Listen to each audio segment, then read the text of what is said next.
আমার ভাইয়েরা, আমার বন্ধুরা, আমরুল মুমিনিন হযরত ওমর ফারুক রাদিয়াল্লাহু তাআলা আনহু রাতের বেলা সবাই যখন ঘুমিয়ে গেছেন, ওমর ফারুক রাদিয়াল্লাহু তাআলা আনহু মানুষের বাড়ি বাড়ি গিয়ে পাহারা দিচ্ছে। কোন ব্যক্তি কষ্টে আছে, কোন ব্যক্তি খেয়ে আছে, কোন ব্যক্তি না খেয়ে আছে, বাড়ি বাড়ি গিয়ে ওমর ফারুক রাদিয়াল্লাহু তাআলা আনহু পাহারা দিচ্ছে।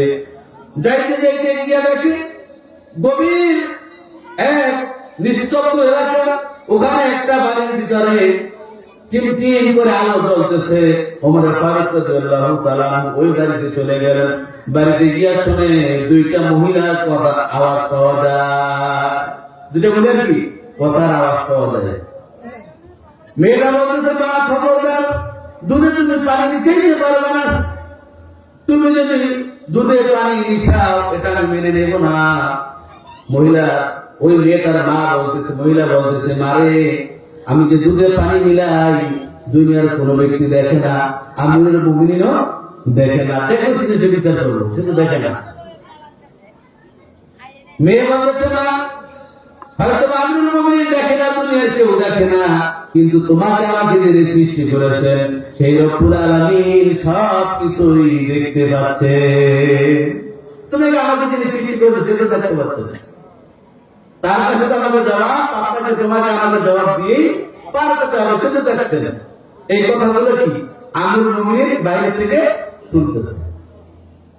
তাদের কথার কাটাকাটির পর্যায়ে যখন শেষ হলো, আমিরুল মুমিনিন সেখানে হাজির হলো। হাজির হওয়ার পরে আমিরুল মুমিনিন তার পরিচয় দিলেন।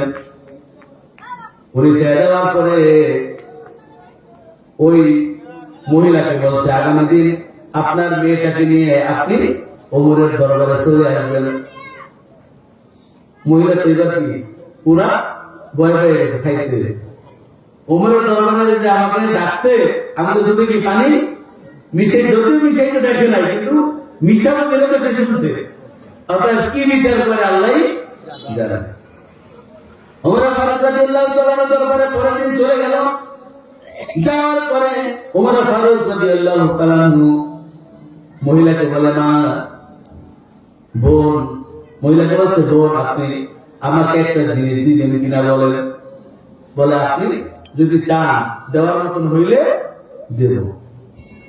সেটা মনে করছে কি আমাকে আমার উপর বিচার করবে, অথচ ওমর ফারুক তার কাছে কিছু চাইবে, সে বলছে দেওয়ার মতন হলে দিয়ে দেব। ওমর ফারুক বলছে, তোমার জন্য এটা হয়তো তুমি গরিব, তুমি রাখালে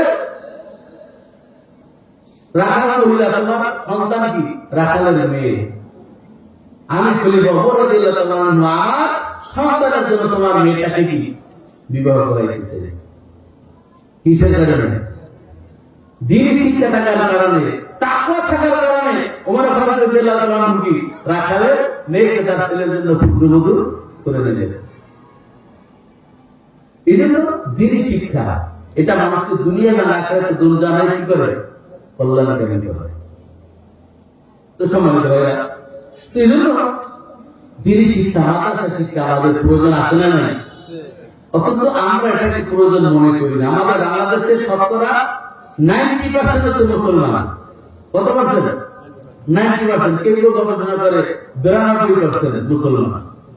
অথচ এই 92% মুসলমানের দেশে আমার ধারণা 5% মানুষও জানে না যে ধর্মীয় শিক্ষা আমাদের প্রয়োজন। কথা ঠিক কিনা? আপনারা একমত হবেন আমার সাথে?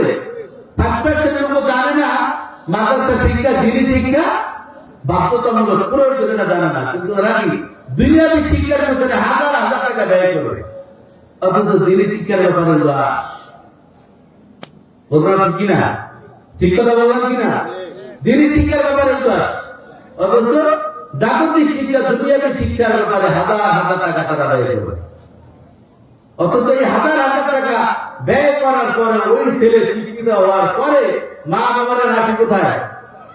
বৃদ্ধাশ্রমে, বাড়িতে জায়গা হয় না। কিন্তু দ্বীনি শিক্ষা অর্জন করা মাদ্রাসার পুরো একটা ছাত্র, সে নুন আনতে পান্তা ঘুরায়, তারপরেও যা জোগাড় করতে পারে তা নিয়ে মা বাবাকে নিয়ে একসাথে গায়ে ঠিক কিনা বলেন? দ্বীনি শিক্ষায় অর্জন করা মাদ্রাসা করে কোনো ছাত্রের বাবা মা কোনোদিন বৃদ্ধাশ্রমে থাকা দরকার হয় না। আমার ভাইরা, আমার বন্ধুরা, আমাদের জন্য যিনি শিক্ষা জরুরি, যিনি শিক্ষা এতটা জরুরি, পানির ভিতরে মাছ যেরকম পানি ছাড়া বাঁচতে পারে না, দিন ছাড়া কোন মুসলমান বাঁচতে পারে না। দিন জ্ঞান ছাড়া কোন মুসলমান কি ওরকম বাঁচতে পারে না। দিন ছাড়া বাঁচা ছাড়া, দিন জ্ঞান যদি না থাকে না, তিনি আমল করবো কিভাবে? আর আমল ছাড়া কি জান্নাত পাওয়ার কোন সুযোগ আছে? এই জন্য আল্লাহ পাক রব্বুল আলামিন বলেছেন যে ইল্লাল্লাযিনা আমানু ওয়া আমিলুস সালিহাতি কানাত লাহুম জান্নাতুল ফিরদাউসি নুজুলা। নিশ্চয়ই যারা ঈমান আনে এবং আমল সালেহ করে তাদের জন্য রয়েছে জান্নাতুল ফিরদাউস। এজন্য আমল করতে হলে আল্লাহর উপরে ঈমান আনতে হলে দ্বীনি জ্ঞান দরকার, ঠিক কিনা বলেন? আমল করতে হলে দ্বীনি জ্ঞান দরকার। আপনার মাদ্রাসাটাকে, আপনার সন্তানটাকে আপনি মাদ্রাসায় না পড়ে আপনি ভার্সিটিতে পড়াইলেন, সে দিন শিখবে না, সে জাগতিক শিক্ষা অর্জন করবে। ভবিষ্যতে এমন হতে পারে আপনার সন্তান আপনাকে